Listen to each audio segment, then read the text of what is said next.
The Promise, a Hmong folktale ghost story. Once upon a time there was a couple. They were madly in love. Her name was Doug and his name was Jay. They lived in separate villages and it would take Jay 3 nights and 3 days to get to Doug's village.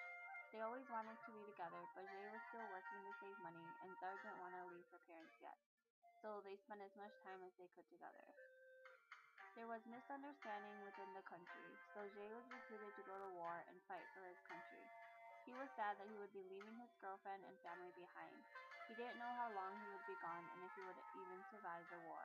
He only hoped for the best. Before he went to war, he went to see Doug. Doug made him promise her that no matter what happened, he would come back for her and love her forever.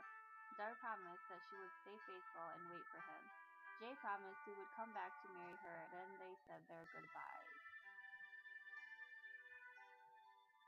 Finally, 5 years later, the war ended, and Jay returned home.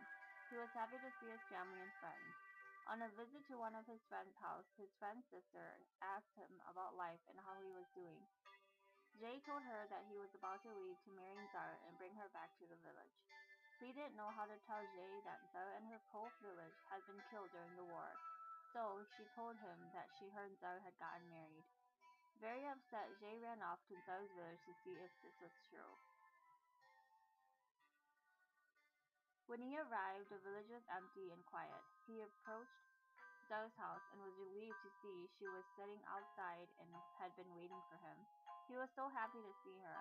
When he finally caught his breath and sat down to talk, he wanted to know everything that was new about her and how she was doing. He wanted to speak with her parents. Zara said her village was empty because the villagers went to the garden to protect their plants from birds. It was getting dark, so they went inside. When they got inside, Jay asked Zoe to light the fire.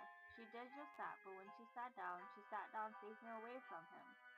Jay asked her why she was sitting away from him and thought it was strange. He told her he wanted to see her beautiful face. She told him her back was cold and she was trying to keep it warm. So he sat on the couch and asked her to come cuddle with him, but she refused and said she would just sit next to him because she was shy. As he sat next to her and the fire flickered, he noticed that her skin and face were rotten. Maggots were coming out of her eyes, and she had missing pieces of skin on her legs and arms. She had a stench that smelled like left out raw meat, and she felt as cold as ice. He asked when the villagers would be back, and she said she didn't know, had been gone for a long time. That was when he knew she was dead. He had to plan his escape, but he had to be careful.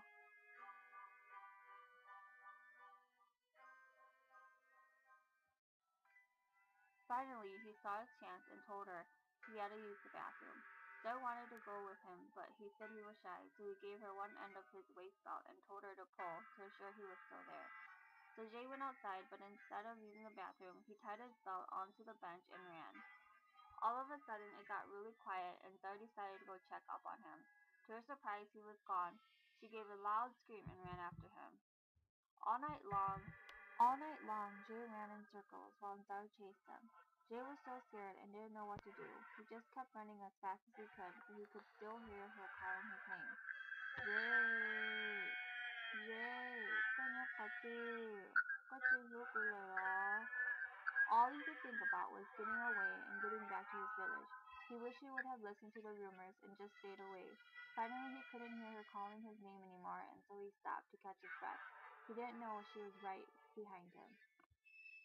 When she got a hold of him, Jay tried to tell her to let him go because they were no longer living in the same world.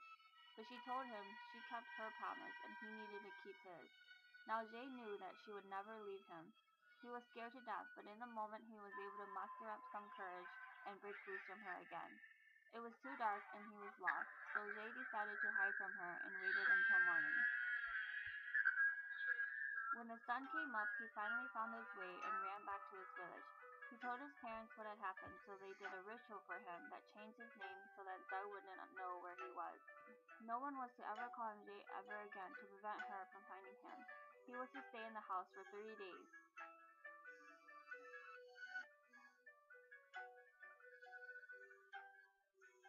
On day 29, his best friend came and asked him to come hang out. At first, Jay said no because the 30 days had not passed yet, so the birds and bees would still know his real name. Jay Jay contemplated his decision, but felt it was close enough and didn't think one day would make a difference. So Jay decided he would go hang out with his friends. When he opened the door, there was no sign of Doug, so he felt he was finally safe. As he walked closer and closer to the door, the moment he took one step out of his house, before he could turn back into the house, she grabbed him and took him with her. They would be together forever. There's the saying, don't make promises and set a time and date to be with your loved one, or you will end up like Doug and Jay, where even though they were in two different worlds and Doug was dead, she was able to wait for Jay and take him with her to the underworld.